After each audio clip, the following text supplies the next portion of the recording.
Meu povo, boa noite para vocês, hein? Precisava ganhar, ganhou, era o ponto número um.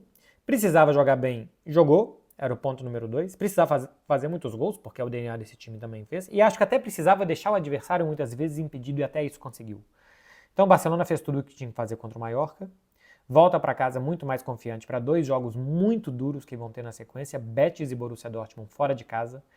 Então tinha que ter feito o que fez e fez muito bem. Só que vocês sabem que eu sou chato, que sempre acha defeito nas coisas, e lá vou eu fazer isso de novo. Mas eu acho que eu vou fazer por menos tempo do que os elogios que hoje são muito mais necessários, do que os peros, do que os mas, que eu vou trazer dessa vitória do Barcelona sobre o Mallorca pelo placar de 5-0. Vou falar de Rafinha, de Trivela, de Lamine Yamal, de Frenkie de Jong de camisa 10, de Marc Casador e, enfim, de muita coisa positiva. Então, vocês não se desesperem com alguma crítica que eu vou fazer antes, não. Primeira coisa, as estatísticas gerais do jogo, como eu tenho feito aí para mostrar para vocês algumas coisas que eu acho interessante. Gols esperados 4,93 do Barcelona, 0,92 do Mallorca, então fica mais ou menos o 5-1 justo. 9 grandes oportunidades do Barcelona contra uma do adversário, 20 chutes a 6. Algo que me chama a atenção, que eu também vou colocar para vocês verem, é os números. Onde que está isso? Quando vocês virem, já está feito. É só que eu não coloquei na minha descrição aqui, de onde que a bola ficou. Apesar de ter sido um 5-1, a bola ficou, o Barcelona quase não ocupou o campo do Mallorca. Não foi aquela pressão e tal, com ataques muito posicionais do Barcelona, e eu acho isso aqui, por onde vieram os passes. Primeiro que tem ali os foras de jogo, os impedimentos, né? 11 do Mallorca, nenhum do Barcelona, deu certo a linha de impedimento do Barça. Embora, uma vez que deu errado, quase que foi tudo a perder, porque foi o gol do Mallorca, mas 11 vezes eu acho positivo, eu já vou falar sobre isso. Mas é bastante curioso que não tenha sido uma super pressão do Barcelona, né? 27% da bola ficou no campo do Mallorca, na intermediária, 26% do Barcelona, 47% na intermediária, porque foi uma goleada construída em transições, em ataques rápidos do Barcelona e não em ataques posicionais. Todas essas estatísticas que eu estou mostrando para vocês aqui, vocês já estão habituados, tá na SofaScore, tá lá no aplicativo do SofaScore, então baixa aí, é gratuito. Todas as estatísticas que eu uso, vocês acham de forma gratuita lá e vocês podem analisar o jogo também durante o jogo, porque essas estatísticas estão em tempo real, ou depois conferir essas e muito mais lá no SofaScore. Eu uso e eu indico para vocês também, baixem de graça, que QR Code está na tela e tem também um link na descrição do vídeo. Eu vou começar falando, e eu já vou entrar mais nessas estatísticas durante o meu vídeo, sobre a escalação do Barcelona, que é a única rotação feita pelo Hans Flick. Vou baixar isso aqui um pouquinho, está muito alto. A única rotação feita pelo Hans Flick foi a saída do Lewandowski e a entrada do Ferran Torres. O que eu acho boa ideia. O Ferran Torres, eu acho que a melhor posição dele é no lugar do 9. É substituindo o camisa 9. Porque eu acho que ele não tem drible para jogar pela ponta. E eu acho que ele é um atacante que, como se diz, os comentaristas gostam de falar, ataca bem os espaços. Ele consegue fazer arrancadas boas para receber a bola, correr mais que o zagueiro, receber na frente e finalizar. Então, eu acho que é a principal característica dele, que também tem boa leitura para sair da área e combinar em passes e em proteger bola e domínio de bola para combinar com meio-campistas. É um jogador bem combinativo, o Ferran, e que também sabe atacar bem os espaços. O que ele não tem muito bem é drible. E o que o Ferran também não tem de tão bem assim é execução das jogadas. Ele entende muito bem o jogo, ele está onde tem que estar, ele consegue fazer muito bem os movimentos, só que a execução é muito falha. Primeiro tempo, são 2 gols que ele perde quando o jogo está 1-0, que ele tem que matar o jogo. Tem uma ainda que o Lamine perde também, né? Mas que o Ferran perde, acho que 2 que era para matar em 2 jogadas muito boas do Rafinha e ele não consegue ou dominar, ou domina mal, ou chega atrasado numa disputa com o zagueiro. E que ali o Barcelona deveria ter matado o jogo, até porque era um momento que o jogo estava aberto, que o Mallorca estava confiante, que o Mallorca até estava atacando com perigo o Barça. Então o problema do Ferran para mim não é nem de leitura e nem de entendimento, é de execução. Isso é um problema muito grande, porque futebol, no final das contas, é sobre executar bem as jogadas. Então gosto da intenção do Hans Flick, de descansar o Lewandowski. O Leva era o único jogador que tinha começado jogando todas as partidas da temporada, até aqui. O Rafinha tinha ficado no banco contra o Osasuna, o Pedri, que também jogou todos os jogos da temporada, em algum jogo também já começou fora. O Leva tinha começado todos. É o jogador mais velho do elenco. Lewandowski tem que descansar. E tinha jogado mal contra o Las Palmas. Então tem que descansar o Lewandowski, até pela sequência que vai ter de Betis e de Dortmund, ele vai ser muito necessário.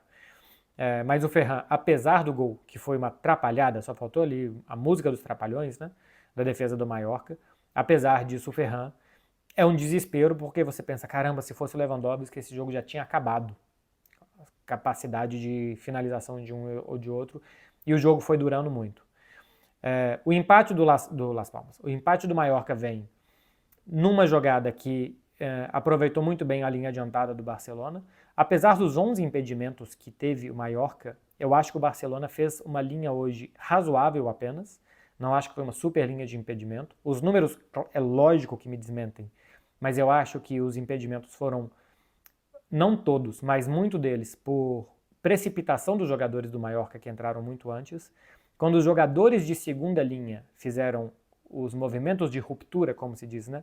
Quando os atacantes fixaram os zagueiros e os caras que vieram de trás aqui corriam, o Barcelona tinha mais dificuldade de fazer essa linha, mas especialmente o Muriqui, o atacante central, né, o centroavante do Mallorca, fez muito mal esses movimentos e entrou em impedimento muitas vezes.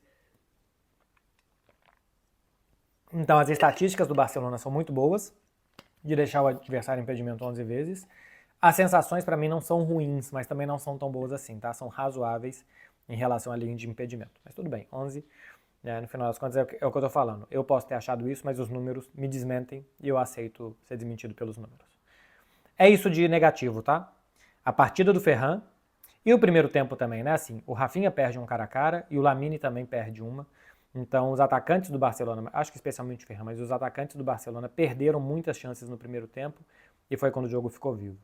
No segundo tempo, aparece a qualidade, primeiramente, de dois jogadores que têm um manejo de bola que eu acho que no Barcelona só eles têm. Apesar, eu vou falar muito do Rafinha nesse jogo, do Lewandowski, que tem muitos gols, a capacidade técnica de Dani Olmo, de Lamine Yamal, é muito diferente do resto dos jogadores do Barcelona e de boa parte dos jogadores do futebol mundial. São dois jogadores tecnicamente muito dotados. O domínio, drible, passe do Dani Olmo no segundo gol do Barça é absurdo para o Lamine sofrer o pênalti. Como ele domina girando, tira o marcador e dá o passe no timing certinho para o Lamine, na força certinha para o Lamine adiantar, colocar no pé esquerdo e sofrer o pênalti. Sobre a penalidade, por cima para mim não é, tá? Por cima para mim é uma trombada, é meio que ombro no ombro, desequilibrar normal o jogador. É porque depois de tocar por cima, o Morrique eu acho que toca também o pé do Lamine e aí pode se marcar. Por cima me parece muito o lance do Gerard Martín contra o Iago Aspas do Barcelona Celta, que eu também acho que não foi pênalti. Então, por baixo eu vi que tem um toque, depois do toque por cima, então por baixo pode ser, mas por cima para mim não é. Rafinha bate muito bem, faz o 2-1, e aí sai o gol do Lamine, né? Que é um gol do Rafinha, que o Rafinha aparece muito bem, tem méritos do Rafinha de fazer o movimento e depois de deslocar o goleiro, mas o passe do Lamine Yamal é um passe impossível. É um passe que não existe. Ele tira esse passe completamente da cartola. Para mim tem muito mais mérito do que o passe contra o Villarreal, que ele também acha, que é um passe em velocidade, com a defesa mais bagunçada, é um ataque estático, a defesa do Mallorca toda posicionada. Eu acho que quem está marcando o Lamine nem o lateral é uma segunda linha ainda de marcador, e ele acha um passe que precisa ser forte o suficiente para passar de lateral esquerdo do Mallorca e do primeiro zagueiro do Mallorca, e encontrar o Rafinha entre zagueiro e goleiro. Então ela precisa ir forte o suficiente para isso, mas perder força ao longo do tempo, especialmente depois que ela bate no chão, para encontrar o Rafinha ali. É um passe maravilhoso do Lamine, que depois ele faz de novo, né? Pro Paul Victor e que acaba saindo o gol do Frenkie de Jong, né? O Paul Victor tenta assistir o Rafinha e sai o gol do Frenkie de Jong no rebote. Então, o Lamine Yamal para mim não fez um grandíssimo jogo. É um jogador que precisa melhorar finalizações, que o drible dele pro pé esquerdo também precisa melhorar. Eu acho que ele sempre dribla meio para trás, para a perna esquerda, para dar ângulo de chute. Quando ele começar a driblar também um pouco mais para frente, não para o adversário não esperar parado, porque ele vai para cima do adversário, mas se a gente reparar, por exemplo, o Mo Salah, acho que faz isso muito bem, também é muito de levar para o pé esquerdo, mas às vezes leva em diagonal para frente, coloca o corpo na frente para se proteger e ganha vantagem sobre o defensor.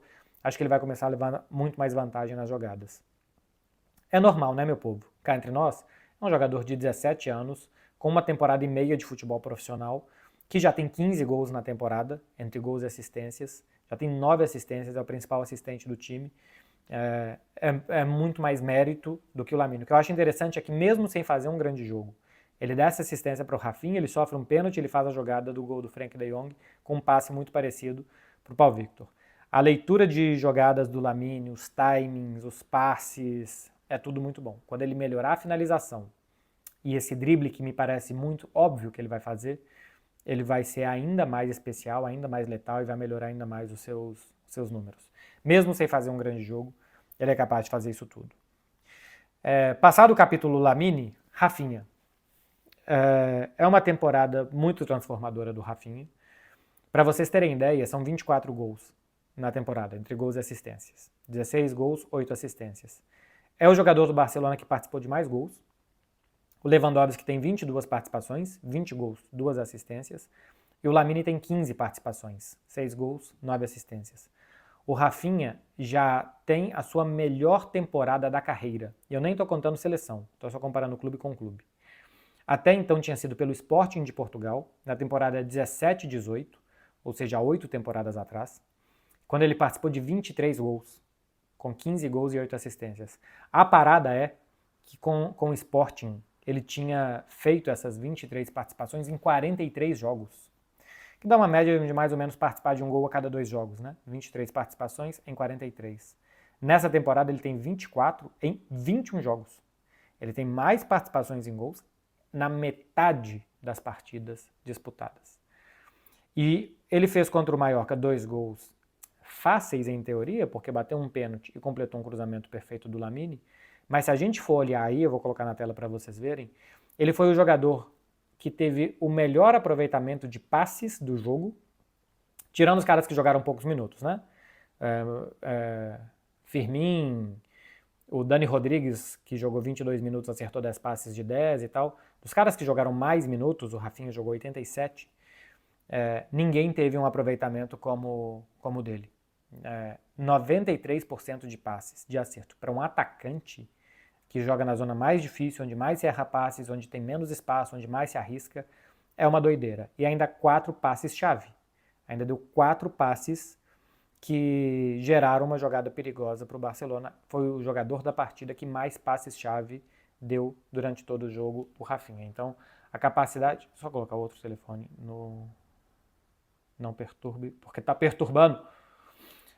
A capacidade do Rafinha de acertar passes e de criar jogadas, apesar de hoje, aparentemente ele só ter aparecido com os gols, mas essa quantidade de gols que o Barcelona perdeu, muitos deles saíram exatamente dos pés do Rafinha, que fez mais um jogo daqueles com o Barcelona, muito positivo também. Depois eu vou falar, agora passo a falar das substituições. Paul Victor, para mim entrou bem, de novo, acho que já tinha entrado bem, com boa presença contra o Las Palmas. Para mim tem aquele pênalti que não é, mas que é marcável. Se marcaram do Rudiger ou do Barcelona em cima do Paul Victor, também tinha que marcar. E hoje participa do gol do Frenkie de Jong, né, tentando cruzamento para o Rafinha, e depois faz o seu gol, numa jogada que o Lamine Yamal começou. Então, boa participação do Paul Victor, que talvez vire um jogador útil durante a temporada. Quando a temporada começou, depois dele ter brilhado na pré-temporada, você fala, pô, o Paul Victor não vai jogar nunca e tal. Já tem aí 2 golzinhos e começa a mostrar alguma coisa a mais, quem sabe possa ser um jogador útil exatamente para ir rodando o elenco e jogar durante a temporada. Então, entrou bem o Paul Victor e o Frenkie de Jong renascido, né? Quando ele entrou, o normal era Frenkie de Jong jogar do lado do Marc Casadó, adiantar o Pedri para ser o camisa 10, para ser o meia mais avançado do Barcelona. Nada disso. Hans Flick inventou o Frenkie de Jong mais avançado, fez um gol, deu uma assistência, numa dessas ganha moral, começa a se sentir mais feliz e pode também ser mais útil. Não sei se sempre nessa posição, se foi alguma coisa que o Hans Flick viu que ele vai ajudar mais ali, porque ele não consegue ter o dinamismo que o time precisa mais atrás, e quem sabe mais à frente ele possa ajudar um pouco mais. Quem sabe o Hans Flick não esteja descobrindo alguma coisa nova no Frenkie de Jong. Hoje foi a primeira vez que a gente viu alguns minutos ali. E foi bem, tudo bem que entrou no momento que o Mallorca baixou os braços completamente, mas foi bem, vamos ver mais pra frente se o Frenkie de Jong vai ser mais utilizado nessa posição. Cá entre nós, o Barça precisa dele mais atrás, porque ali já tem Dani Olmo, Firmin, Pedri, Rafinha e até o Pablo Torre, que podem jogar. Nas posições mais recuadas, Marc Casadó, que aliás hoje foi o jogador que mais interceptações teve, 4 interceptações. Interceptações é antecipar passe, né? Roubar a bola antecipando passe. Tem o Marc Casadó, o Pedro, o Gavi, e depois é Eric Garcia, daqui a pouco Christensen, tem poucos jogadores ali, né? Então o Frenkie de Jong, acho que até o Barça precisa dele mais na base da jogada do que na frente. Mas na base da jogada não tá funcionando, quem sabe na frente ele vai ser mais útil, tá? E vai ajudar alguma coisa por ali. Então essas duas entradas eu acho que foram muito boas. E a não entrada do Lewandowski é excelente. Que o trio de ataque possa descansar me deixa feliz. Sim, deveria deixar o torcedor do Barcelona feliz quando eles não jogam e o time ganha, ou quando eles saem do jogo e o time continua ganhando, já tá ganhando, porque Rafinha, Lewandowski e Lamine Yamal precisam ser colocados após as partidas em plástico bolha, porque quando eles estão em campo, o time é completamente diferente. Enfim, meu povo, como eu disse no início, precisava ganhar, precisava jogar bem, precisava golear, precisava deixar o time do adversário impedido. Barcelona não conseguiu tudo contra o Mallorca, que é o sexto colocado em La Liga, hein? Que já empatou com o Real Madrid em casa, que só perdeu do Atlético de Madrid por 1-0. É um time que vai até melhor fora do que em casa, mas é bom time. O Mallorca e o Barcelona foi bem. Os próximos jogos são Betis, fora de casa, e Borussia Dortmund, fora de casa. 16 jogos no Campeonato Espanhol, 10 fora, e o 17º jogo vai ser o 11º fora. Vão faltar depois 21 partidas e 13 delas o Barça vai fazer como mandante. Isso pode fazer diferença depois. O Barcelona está jogando muitas vezes fora, onde é mais difícil. O time até aqui tropeçou 4 vezes, né, no campeonato. 3 delas fora de casa, só uma em casa. É uma muito sentida contra o Las Palmas, mas só uma em casa. Então depois jogar muito mais em casa pode fazer diferença para esse time não perder tantos pontos. Enfim, é papo mais para frente, vamos ver se vai ser assim ou não. Certo é que está jogando muito mais fora do que dentro de casa. É isso, meu povo. Nesta quarta eu não prometo nada para vocês, não prometo assistir nenhum jogo, mas quinta-feira tem vídeo da semana do Barcelona, já pensando em Betis, em Borussia Dortmund, o que mais tiver de semana por aqui, de repercussão ainda desse jogo contra o Mallorca. Sexta-feira eu respondo as perguntas, mas é bastante provável que eu grave na quinta. E depois análise de Barcelona Betis e vida que segue aqui no canal para vocês. Tá falado, gente? Quem chegou até aqui, faz favor de deixar aqui um like e de se inscrever no canal e daqui a pouco tem mais. Um beijo para vocês, meu povo. Até a próxima, hein? Tchau, tchau.